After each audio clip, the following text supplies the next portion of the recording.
What's going on, guys? Thanks for checking out the Dream Young Effect podcast. Today we have a Mr. Jonathan Marin. He's an author of the book See Us. He's also a program director for the Career Discovery Project with the City Access of New York.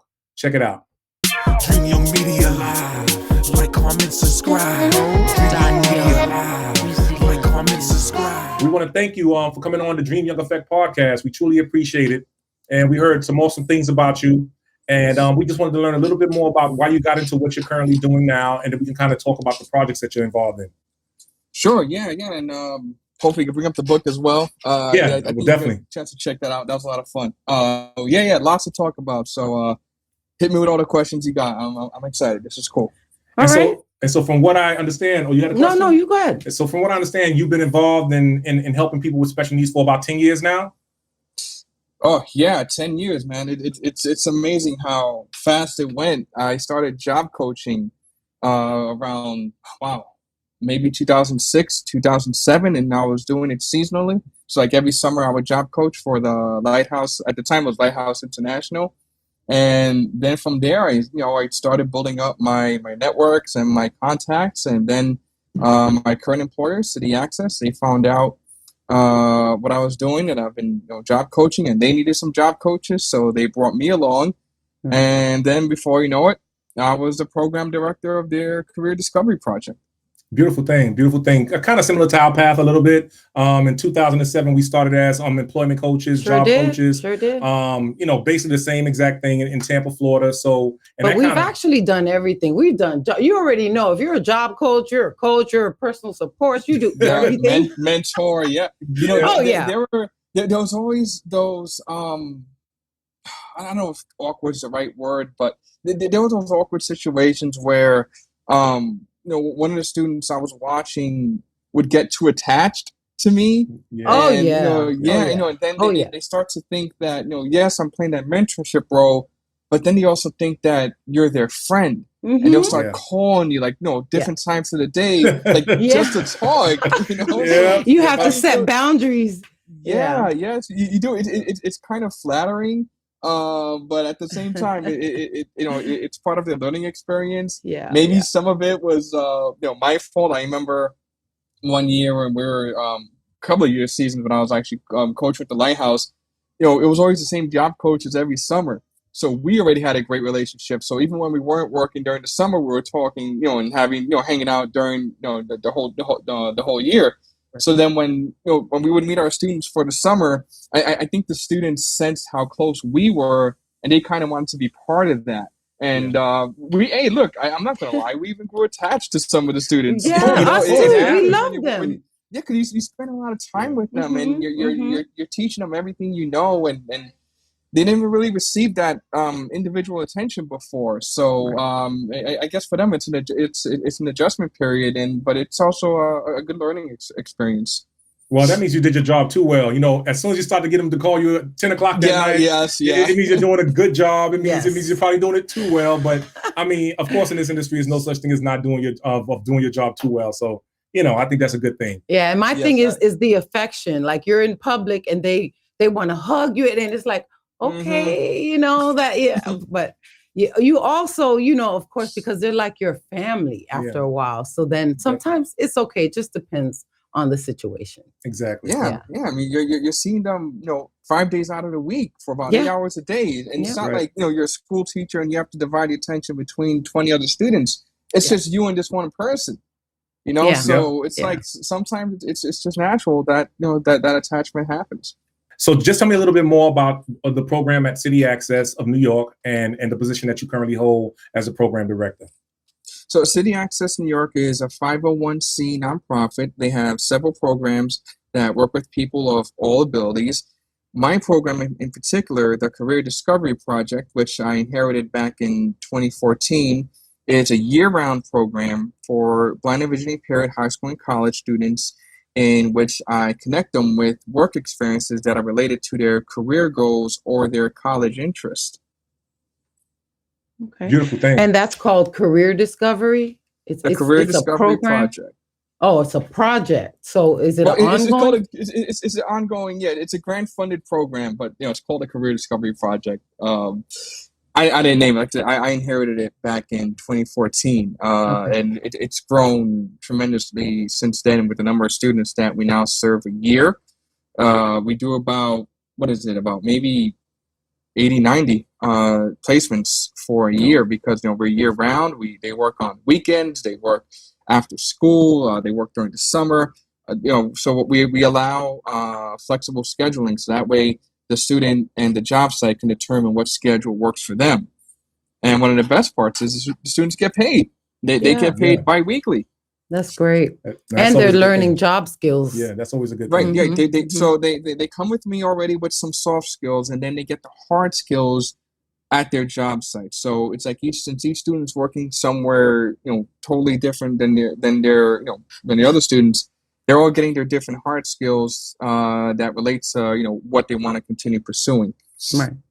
And we know that New York has been like a hotbed for this pandemic. How have you had to adjust how you do your job and how you provide services in this current environment?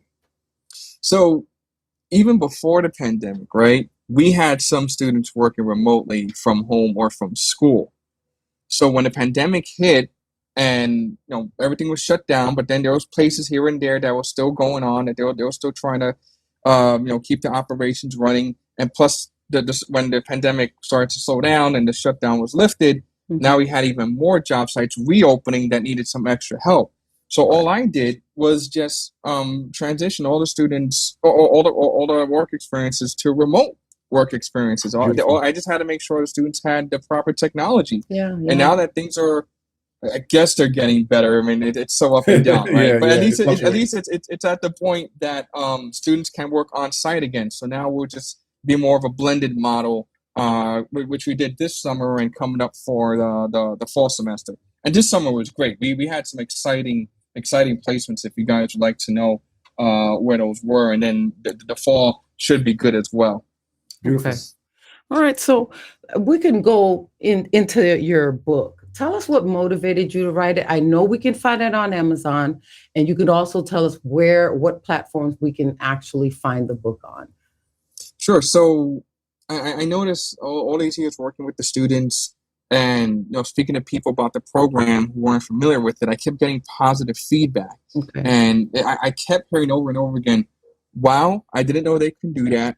Oh, wow, I didn't know this program existed. So I was like, you know what? I would love to find a way to share my experiences and let people know at one, in one shot, what's happening, what's going on, who these remarkable students are and the great things that they're doing, and really to erase some stigmas. Because like I said, every time I hear I didn't know they could do that, it's like, but come on, what they're doing is not, it's something that any other student would do as well. So it's, it was always that stigma that I'm still always, trying to get rid of.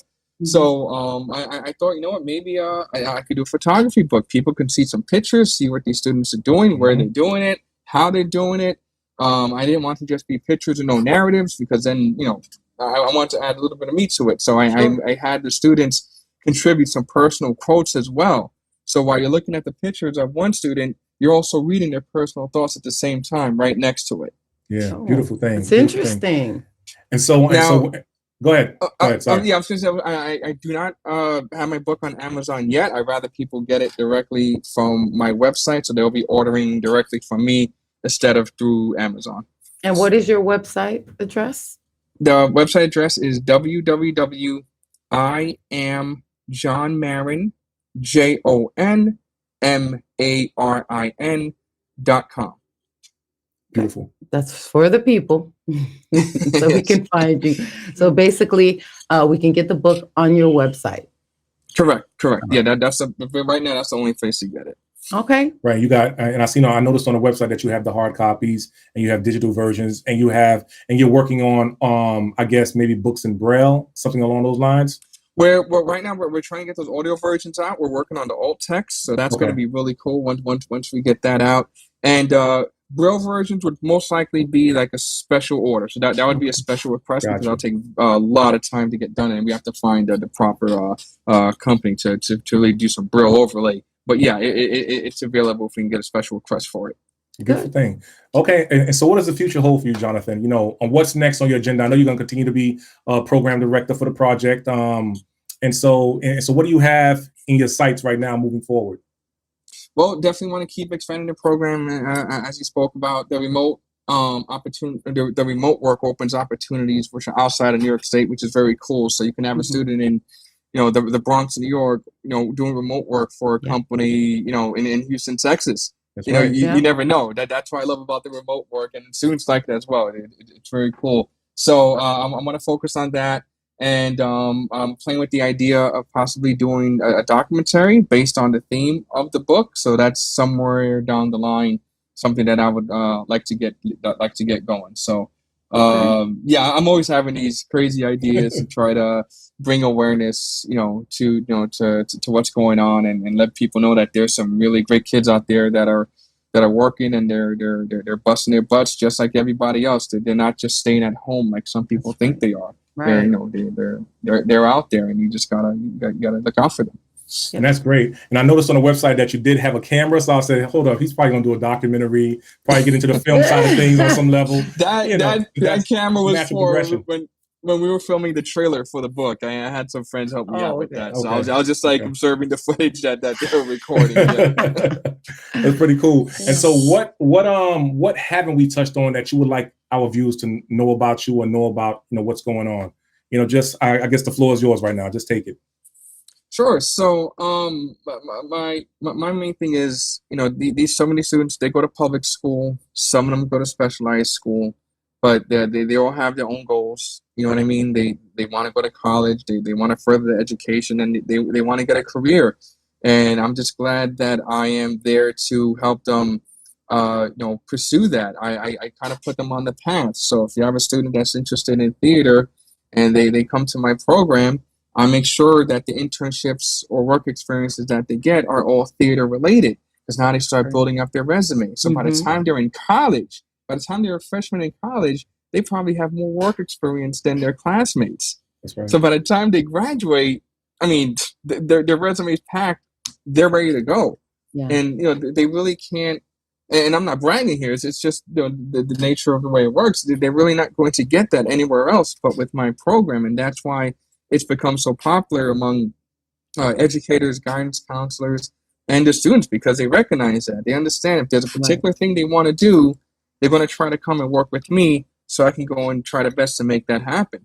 I've had photography students. I have film students. Now they're going to New York University for film and drama classes. So the internships that they've had with me, it's going to help them now while they're in school, and they may even be able to use that for some internship hours toward their major. Right. Yeah. So it's just a win-win all around, and I just love the fact that I'm in the position to nurture them and keep them on that path, and hopefully by the time they graduate from college, that they can get that career that they want, and they know that they had they were fortunate enough to go to a program to keep them to keep them in that direction. Yeah. And now they already are, and they don't really have to ask for so much help because they've already had the experience of several job interviews and working with different employers. They're ready to go. Yeah, man, I'm 100% down with anybody who's out there doing what you do. Anybody who actually takes the initiative and now puts a book out there to further educate people outside of that circle, to just increase their knowledge base. I'm truly impressed with the path that you're on, and we would like to thank you again for being part of the Dream Young Effect podcast. And I'm definitely going to put the information out there for you, tell as many people as we possibly can about your book, and share this on multiple platforms. Now, we are available on YouTube, and we also share this on all the major streaming platforms as well. And then we have a whole database of people that we network with as well. I'll send out blast emails and share your link to your book, and hopefully, we'll get those numbers up for you as well. So. Absolutely. I'll be sharing this all over my platforms as well. Good. And I just want to say that it's not too hard to just ask these students what they want. Too many of them, they're put in jobs that are not challenging. They're not able to utilize their skills only because it's the easy thing to do. I don't do that. They come to me, it's, hey, what would you like to do? And then we go and we start working toward it. Right. Beautiful thing. Very good. Beautiful thing. Well, thank you, Jonathan. I appreciate your time today once again, brother. Stay safe out there. And if you ever need anything or you have any other projects that you would like to talk about, please reach out. We'll be more than happy to connect with you and kind of build at that point. And don't forget to all of our viewers, how you can help either one of us or all of us here on this podcast is to comment, like, subscribe, go to the website, purchase the book, and you'll be doing us a great favor. Thank you so much. I really appreciated the time, and I'll definitely keep in touch. This is only the beginning, guys. Only the beginning. That's right. Yes, we look forward to talking to you again. Stay safe, Jonathan. Have a good one, man. You got it, guys. Take it easy. Thank you. Easy. Bye. So if you want to show your support to the Dream Young Effect podcast, all you have to do is comment, like, subscribe. Can't wait to hear from you. Thanks.